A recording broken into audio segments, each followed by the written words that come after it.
edition of Creative Mornings here at Steinwald. This month's theme is commitment. So thanks that you guys committed to come around. I'm going to give a brief introduction on what Creative Mornings actually is, and then I'm going to hand over to the guys from the film crew who are going to be explaining or giving you some insights on their latest project. So Creative Mornings actually started 10 years ago with a thought or with a vision of one lady. Her name is Tina Roth-Eisenberg, and her initiative or her push was towards getting one talk or one morning every month with a different topic where people get together, get some breakfast, and just get some inspiring thoughts. And grown to a community of global volunteers of a big network within 185 cities. All over the world. It's happening at different times. So if you happen to be traveling, I know there's some people from Russia who actually come to the Creative Mornings in Munich. So if you happen to be globally around, then you can also check if you maybe want to go to the Creative Mornings in a different city in Munich. So Creative Mornings needs a theme. This comes from the headquarters, but it also needs a location. And this today is here at Steinwald. Andrea will say some words about Steinwald. Hi. Hi everyone. Creative, you're here. I'm happy I'm happy that we work together and that we are offering our location to Creative Mornings. Steinwald SME, we are a school a management school, a private school, and if you're interested in studying, you can write us every time. But now I wish you a very creative morning and enjoy the very cool film, I would say. And thanks again to Creative Mornings that we can offer our location. Cool.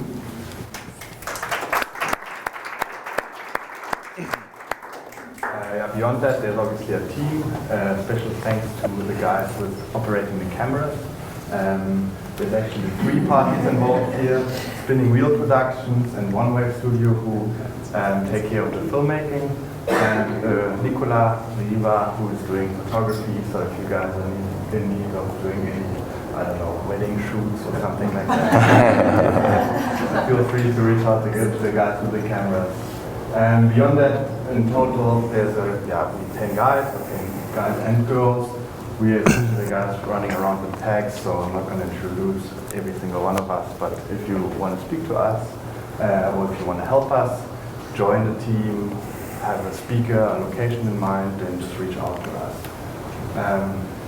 For a sponsor, we are highly dependent on sponsors. So if you think you can contribute to this, there's also a speak up board in the end. You can just post it there and just leave a note. If you want to be posting something on social media, those are the hashtags. I think it was hard to miss them. They're everywhere around here, so you can use them. And with this, I want to hand over to Toby and enjoy.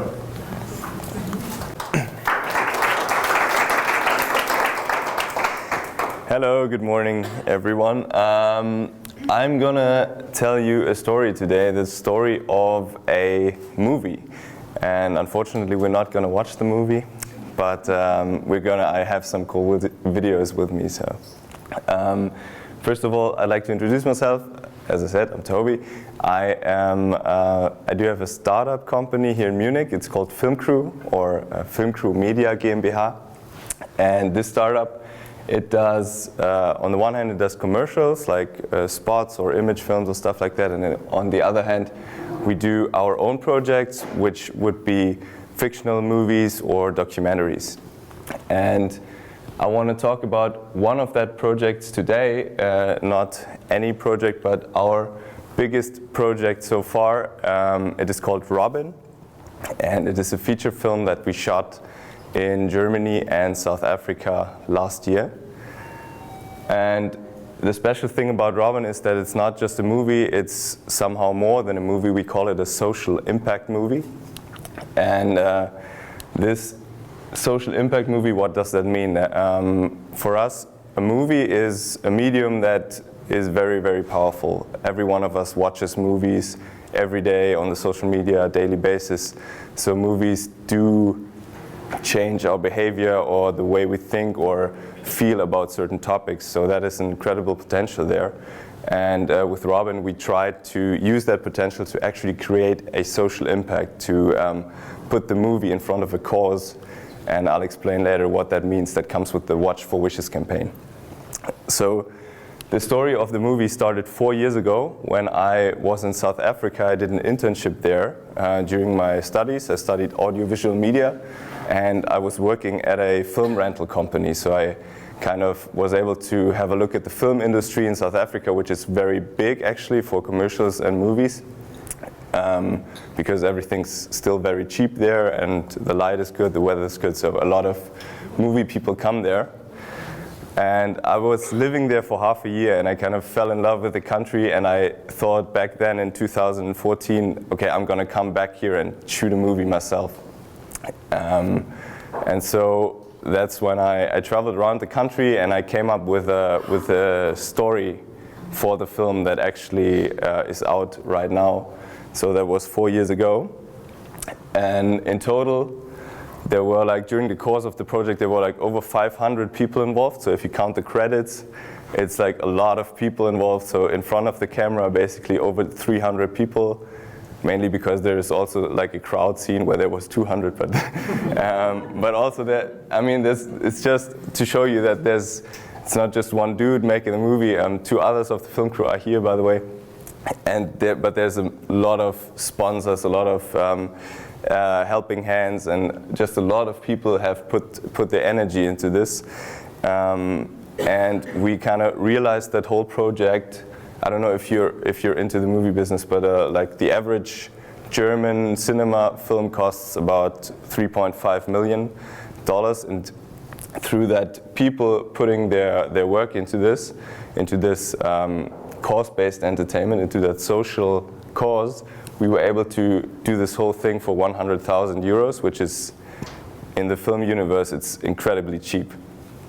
And this was only possible because we had a film crew that basically was our colleagues from our studies and friends and people like this who just put their salary into the cause-based campaign. I know I'm always like saying cause-based campaign now, but I want to talk about it later, so that's my cliffhanger.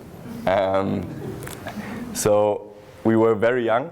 I mean, the crew average when we shot it was 25, so there was 2 people over 30 on the set, which is, again, in the movie world, it's very, very young, actually. So today the crew average would be 26. Now I see I have the trailer. So to make it less abstract what I'm talking about, let's quickly have a look at the movie itself. It's just a short trailer, 2 minutes. Okay, so that was the trailer to give you an impression what Robin is about. So it is the story of an ill boy who still has kind of a bucket list, like things he wants to do in his life, and that being a very like old-fashioned story. It has been told several times before, but we wanted to put it into another style, like we have a crime story around it. So the boy is missing, and the father, through his poems that you just heard, tells the story of what happened to the boy on that journey in South Africa, and everybody's just looking for that kid who is missing during the course of the film.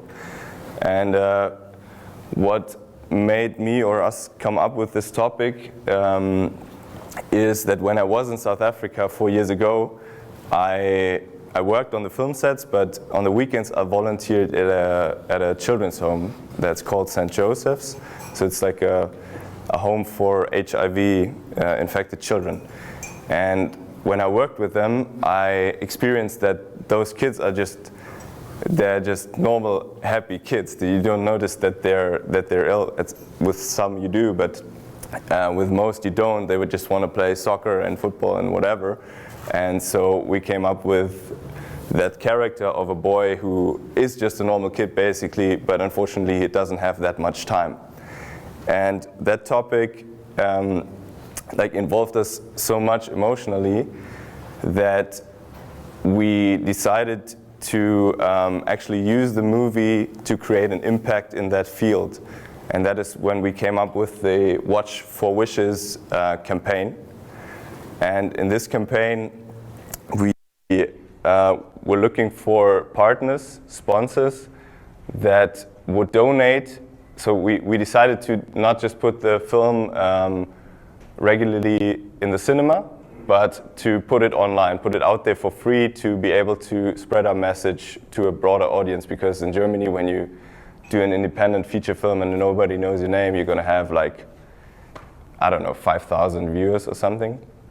And so we said, okay, no, let's just put it on YouTube. Let's just put it out there, and then raise donations for every single click. So we were looking for sponsors who would do the deal that they donate 10 cents for every view on YouTube, so that we could then have 3 benefiting partners, which would be the DKMS.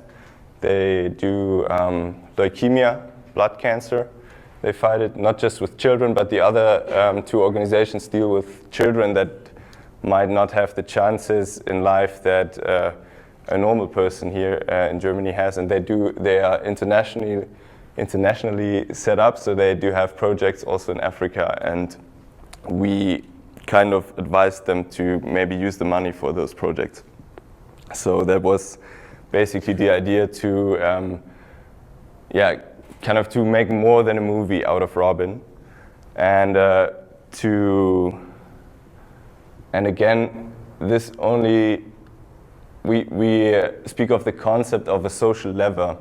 That means like somebody has an idea, and a lot of people put their effort into it without getting paid. So that means not even the actors, which were mostly American professionals, not even they got a salary. So you create something out of nothing, and then you use it again. You use that film was actually calculated to have a budget above 2 million, and we shot it for 100,000. So we could use that lever, that difference, to create a social impact.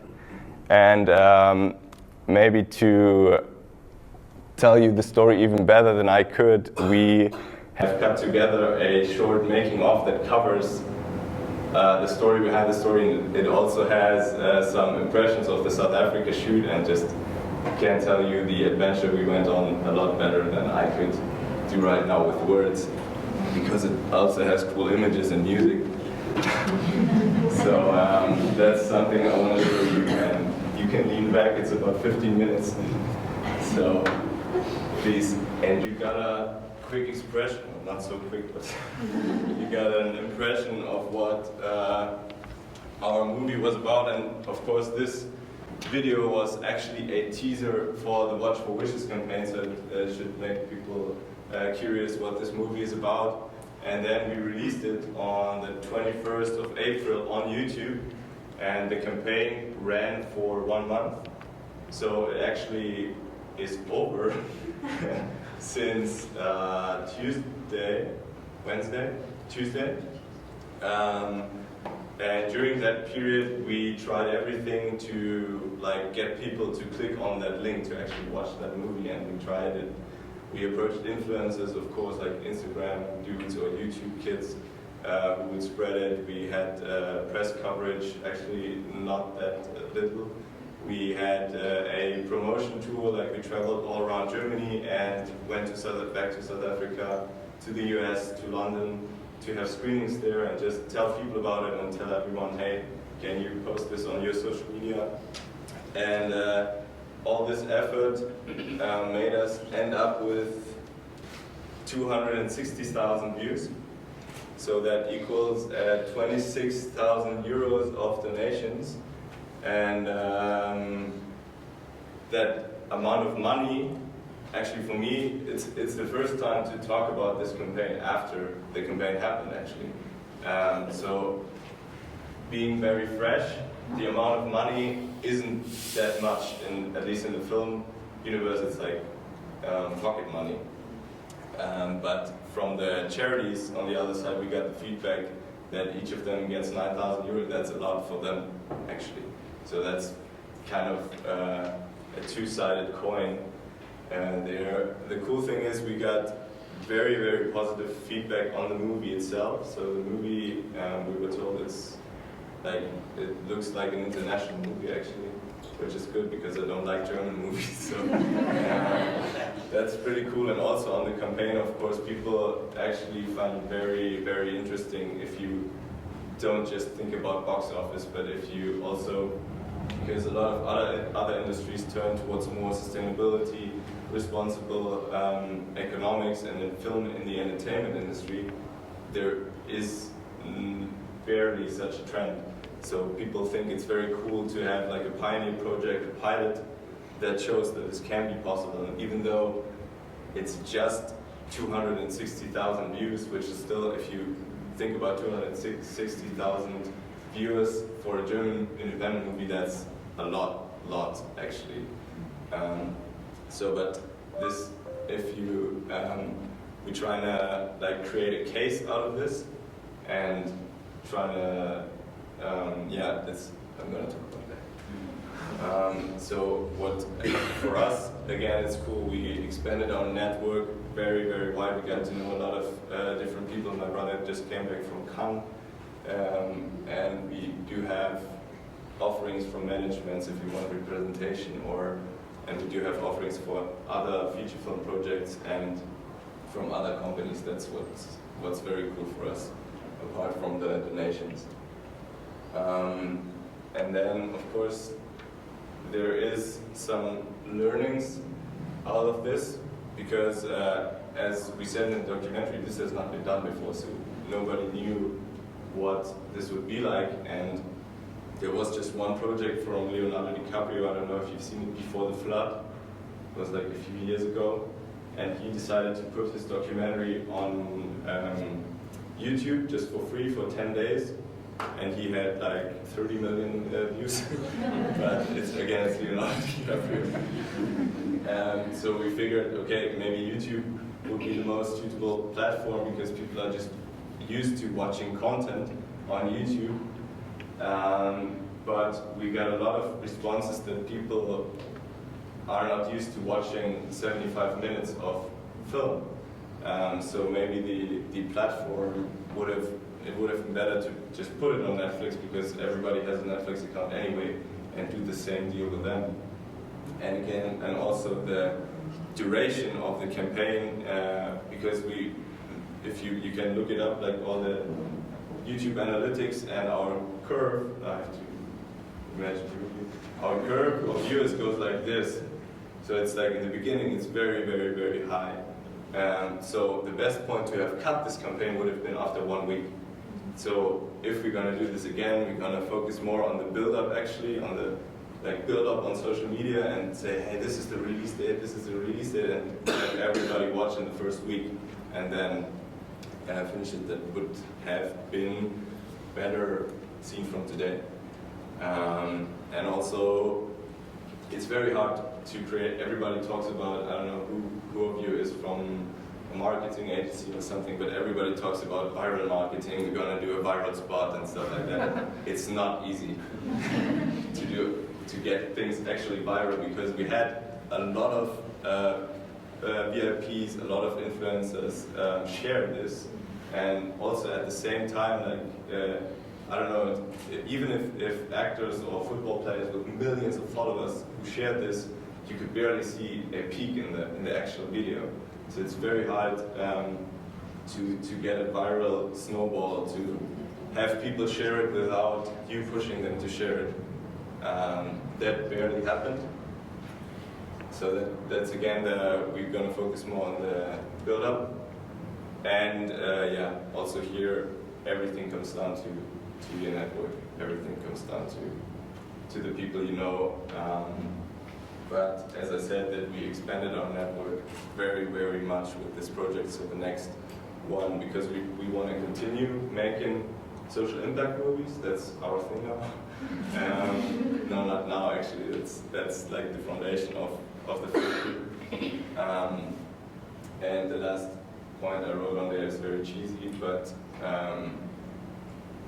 we've been told for the last 3.5 years that this wouldn't be possible to do, and this wouldn't be possible to shoot, and who finances it, and who donates and stuff like that. And now that it's all done, I have this very cheesy statement: you decide what's possible. So yeah, I hope you like this little presentation. Thank you very much for your attention.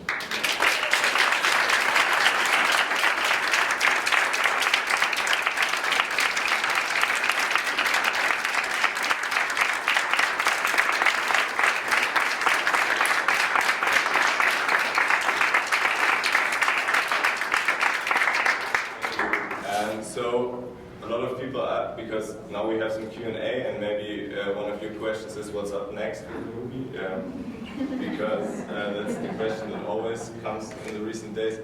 And we are in negotiations with film distributors and video-on-demand services if we're going to put this film out in a regular way, but we still want to continue the Watch for Wishes thing. So even if we put it into cinema, we would distract from every entry fee. We would take, I don't know, €3, whatever, and still put it into our donation pot, so into a donation cause. Yeah, so you can actually, if you're from Munich, because I said the campaign is over now, you can't watch the movie, but you can watch the movie actually if you're in Munich, because we have two, not exclusive, but open screenings coming up. One at the Impact Hub on the 30th of May. You can watch it, it's free, it's actually, I think for you guys it's very cool. It's also a co-working space. There's going to be popcorn or something, I was told. And on the 30th in the evening we have a screening in the Impact Hub, and on the 3rd of June there's going to be one at Bahnwärter Thiel. But that's for now the last two possibilities to actually watch Robin until we close the deal with someone. And when we go there, can we also donate then? You can, because what we also did was we had, at every screenings we had a donation box for money that would go directly to our three partners. So you can, if you want, you can donate, but you don't have to. Okay, cool. It's basically free. Yeah, are there any more questions? Could you repeat where will be the screening on the 3rd of June? On the 3rd of June it's at Bahnwärter Thiel. It's like a location in Munich. It's Bahnwärter. I don't know how to say it in English actually. You can look it up, I'm sure. People know. Why did you limit your campaign for 1 month? Good question. It's because we already felt that, so there's two reasons. On the one hand, the sponsors wouldn't do limitless, of course. And on the other hand, we already figured that we're no names, and the only way to get people to click it is to shorten the time frame. So you have to click now because it's only available for 10 more days. So you have to watch it now. So otherwise, social media is so fast. You scroll through it. You maybe think, oh, that's a cool project. I'm gonna watch it later. And 2 clicks later, you will forget about it. So that was the main reason. Marketing. Künstliche Verknappung. Yeah. I mean, if there's no more questions in the big round, we're still around here. There's my brother back there, and Lydia, 2 faces you have seen in the documentary as well. So if you have any questions, we still, I don't know how this works now, but we still have a coffee there. Yeah, everyone's more than welcome to have coffee later on. As much as they like. Okay. Yeah. In the beginning, you said that you had to shoot some advertisement or something, so to make a living. Yeah. And together with that, you would film this movie, right? If I understand it correctly. Yeah, How do you combine these two, like working for some commercial and making a movie? with very long days. So what we do is actually as I said in the beginning, the film crew has like 2 fields where we operate, and one is commercial projects that would be like just normal commercials for any industry, cars, whatever.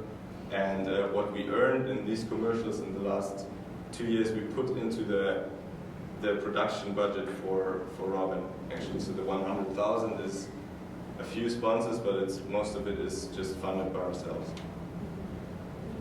Did you ever have a point where you wanted to give up, and like what kind of motivated you to? I mean, anytime the car broke down, it was pretty hard. No, but I think it was before we started. There was points because at first we wanted to make it like a big regular movie, several million of budget and whatever, and we talked to several production companies that actually did want the movie. For example, the Schweighöfer production company, we worked on them for 2 months on this, and then at some point we decided to no, let's go on our own, because they had this web series Wanted, You Are Wanted coming up, and they wanted to postpone everything for 2 years, and we said no. And so in the beginning there was a lot of moments when we thought, okay, can we actually do this? Can we actually do it on our own with no money, basically? And but once we started production and started casting the actors and everything, you just can't go back. So there's only either you make it or you make it. So, yeah. I saw a line scene how you shoot. The line is not shot by us. There is on the internet there is like libraries of stock footage actually, and the difficult thing was for us to shoot the reverse shots of that shot, because you have to find a similar landscape, you have to wait for the similar light to come in, so sunset was about, and that was the hard thing. And then we also, so the scene is also shot with blue screen, so you have one shot where the line is actually next to them, and that had to be done in post-production. Was it hard to convince the actors? It was not that hard to convince them, actually, because they are Americans. They are more open to charity anyway, and we had a charity cause behind this, and at the same time we shot them like little video messages to show them that we're not an average production company. We shot them just videos like, "Hi, I'm Toby, this is Kevin, and this is our project," and they liked that very much. And when they said they're interested, we would immediately send the script. And once they had the script, nobody said no. So that was a good thing, actually, to find them, because actually the actors are way more professional than we are. The boy, for example, Aiden Flowers, he has worked on the 2 Burton movies like Insel der besonderen Kinder. He has shot with Brad Pitt and worked on The Big Short, if you know that, with Christian Bale and stuff. So he's like a Hollywood kid. And then he came to our set, which is basically a student set. So that was very cool. How was it to shoot in South Africa? You knew the country, but are there many restrictions, like laws or? Yeah, there are. For example, you aren't allowed to fly a drone. But nobody's gonna care. So we have to be careful actually with especially we shot in a lot of national parks and like natural environments. You have to be very careful. If you have a shooting permission, you get a supervisor, like who takes care of the nature of the place. So you have to look for that. If you don't have a shooting permission, you have to be careful that you don't get caught by the supervisors or rangers that walk around.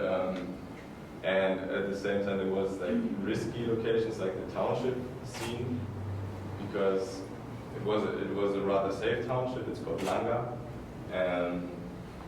and there are more dangerous parts and less dangerous parts. But still, if you're gonna walk into this township with your equipment worth, I don't know, $500,000, because the cameras are very expensive, you never know what's gonna happen. And normally you would do it, you would get a permission from the police and then get a police escort and a private security service. That's what I experienced when I was back there 4 years ago. But what we did is I have a few friends that live there actually that are neighbors with all the other people, and we just had them come on set and tell the other people what we're doing and make them care for our safety, which was a lot cooler than having security with dogs and whatever, and just scare the people off who live there.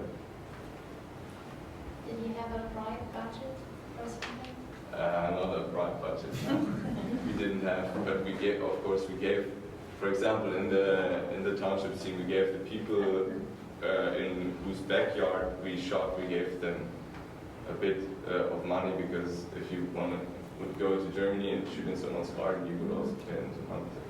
That's what we did, but we didn't have to bribe anyone. If I'm, yeah, no.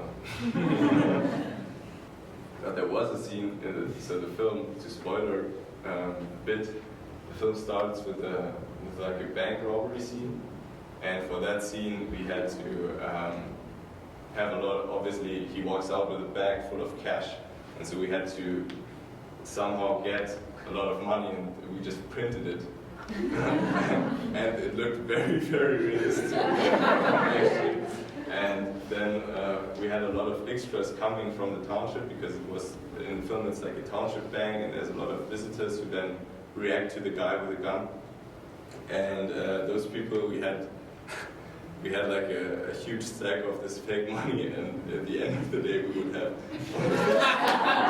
only this much came back, because we gave it out to make them play their little role and put money into the bank account or whatever, and it just didn't come. But don't tell anyone. I think it's illegal. I have one more question about the car, because the red Bucky is obviously like a central figure or problem in the movie. And it looked like the guy who owned the car was kind of like handing it out to you on like a rental basis. And whenever you had to fix it, was he always kind of like coming in and becoming a friend of yours? Yeah, he had to come a few times to the set, because I would always call him and say it broke down again, and then he would say, okay, where are you? And then he would just come wherever we are, drive 2 hours to get to our set, and then do nothing, because he couldn't fix it on the spot, obviously. Yeah. So every day we had to really tow it to some workshop, or he had his own mechanic, and I think he knows why he has his own mechanic. And he would bring him with him, and yeah, it was just very. But he actually, when we were in South Africa last week, 2 weeks ago, to have the South African screenings and the premiere, he came with his car and he parked it right in front of the cinema, because I asked him to, because we also showed this making of after the movie, and everybody was just like taking pictures with the car, like as if it was the most famous film car ever. And then we put like a Robin Watch for Wishes sticker on the car, so it drives around with it now. He's very proud. So you still miss the cars? I do, no. Not at all. If you get towed 2 hours on the highway with 5 kilometers per hour and without lights and think you're going to die every moment, you're not going to understand. And with the replica of the Cape of Good Hope sign, is there a second Cape of Good Hope now? No, it's not there anymore. We couldn't leave it there because we had a shooting permission. We had to take it back, obviously. But yeah, there was Norfolk Beach actually, so it's. I think it looks even cooler than the real beach. So in the movie, and there were a lot of people, a lot of tourists on that beach as well. And they were like, "Oh, this is the Cape of Good Hope." And they could take photos with our sign. So yeah, that made us ensure that it was realistic. So yeah. I'm curious, how does your team react to like the setbacks that happen throughout the entire process? You have to improvise a lot. We were like in Africa, we were 25 people, so that gives you enough manpower to do last minute stuff or to figure out a solution. And I think the key is to always you have a certain calmness. So no matter what happens, you're not just panicking and saying, no, we can't do this, but you know that somehow it's going to work. And either it's going to look good in the movie or it's going to look seem not so good in the movie, but it's going to work somehow, and in the end you're just making movies, you're not making surgeries or bombs or whatever, so everything's cool.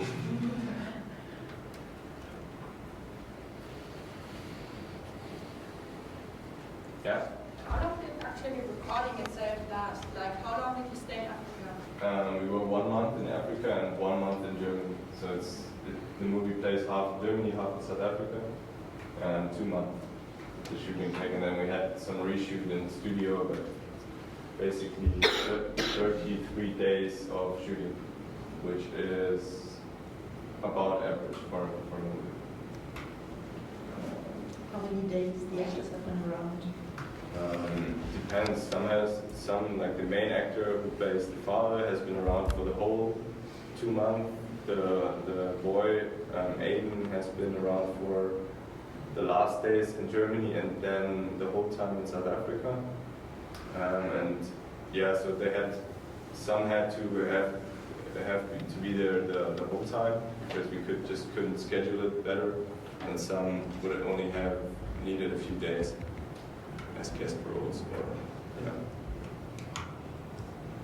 yeah. What was your main pain point? The The main pain topic during the whole process from the IDE until now, and how will you manage it differently to have to do the same project again? sorry, once again, The main pain point, hard topic to manage. I would say the big when you have met most of your problems and difficulties. The lowest point. I think it was when there was one day when we shot in the children's home where the car broke down in the morning 3 times, I think, and we couldn't get it running, and we had a scene where it actually drives into the children's home, and that delayed us so much that we weren't sure if we would finish the day, and that would cause a lot of trouble throughout the shoot because you have to reschedule everything else, and then there was like 50 kids running around. It was very loud. The whole team was very like auf 180. They were very everyone was had a very high tension, and then in the end we didn't manage to shoot everything we wanted to shoot, and then there was a point where we like, okay, now we have to cancel the next break day, and we already had canceled the one before, so nobody had a break, and then people really had to push through it, but eventually, yeah, we made it possible. So. Okay. Cool.